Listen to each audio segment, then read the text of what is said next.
Shalom saudara yang terkasih dalam Tuhan. Kita akan berbicara mengenai kelahiran baru.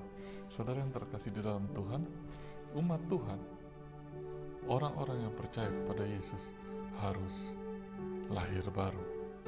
Bukan hanya sekedar percaya kepada Yesus, tetapi harus lahir baru.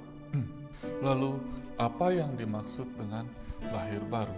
Dan mengapa harus lahir baru? Saudara, kita akan membagi ini menjadi 3 segmen. Yang pertama adalah mengapa.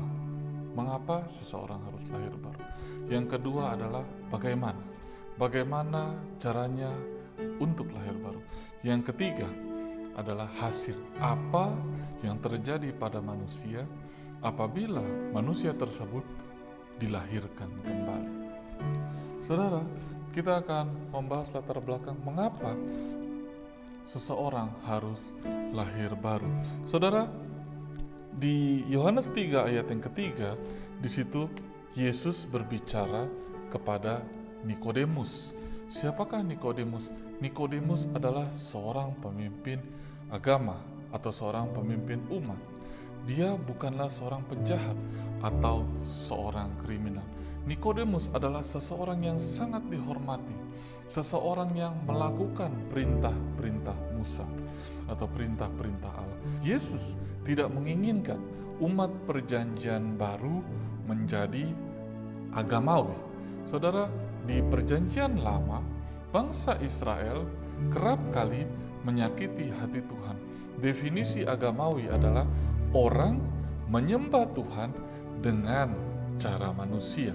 Sementara yang Tuhan inginkan adalah orang menyembah Tuhan dengan cara Tuhan.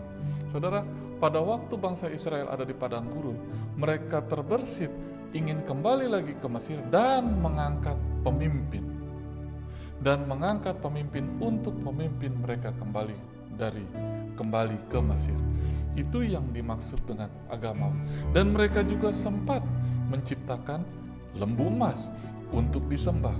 Jadi manusia ingin menyembah Tuhan dengan cara manusia, bukan dengan caranya Tuhan.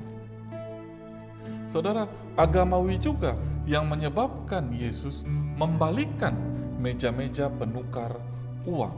Di Matius 5 ayat yang ke-20, di situ dikatakan, "Maka aku berkata kepadamu, jika hidup keagamaanmu tidak lebih benar daripada hidup keagamaan ahli-ahli Taurat dan orang-orang Farisi, sesungguhnya kamu tidak akan masuk ke dalam kerajaan surga." Saudara, ini adalah latar belakang. Mengapa? Bagaimanapun agamawi menyebabkan seseorang tidak mengenal juru selamat. Farisi atau ahli-ahli Taurat sangat mengerti ayat-ayat firman Tuhan. Tetapi pada waktu mereka berhadapan dengan Yesus, mereka gagal mengenali Yesus sebagai Mesias. Mereka mengenali Yesus sebagai anak tukang kayu, sebagai anak Yusuf dan Maria. Tetapi mereka gagal mengenal Yesus sebagai juru selamat agung umat manusia. Itu yang terjadi pada waktu seseorang melaksanakan secara agamawi. Saudara, latar belakang daripada lahir baru adalah bagaimana seseorang bisa mengerti Allah, bisa menyembah Tuhan, bisa menyembah Allah dengan caranya Tuhan, bukan dengan caranya manusia. Apa yang terjadi dengan caranya manusia? Dengan caranya manusia menempatkan meja-meja penukar uang di bait Allah. Manusia berdagang di bait Allah. Pada waktu manusia ingin menyembah, mereka menciptakan sesuatu. Mereka menciptakan lembu emas. Dan mereka ingin menyembah Tuhan dengan caranya manusia. Mereka mengangkat pemimpin sendiri. Mereka mengangkat pimpinannya sendiri. Mereka memilih pimpinan sendiri untuk kembali ke Mesir.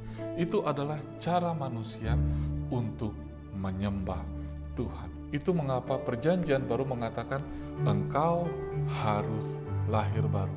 Sehingga engkau bisa mengenal Allah.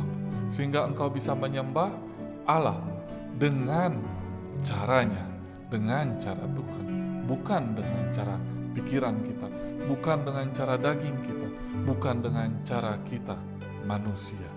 Ini adalah latar belakang mengapa umat Tuhan di perjanjian baru harus lahir baru.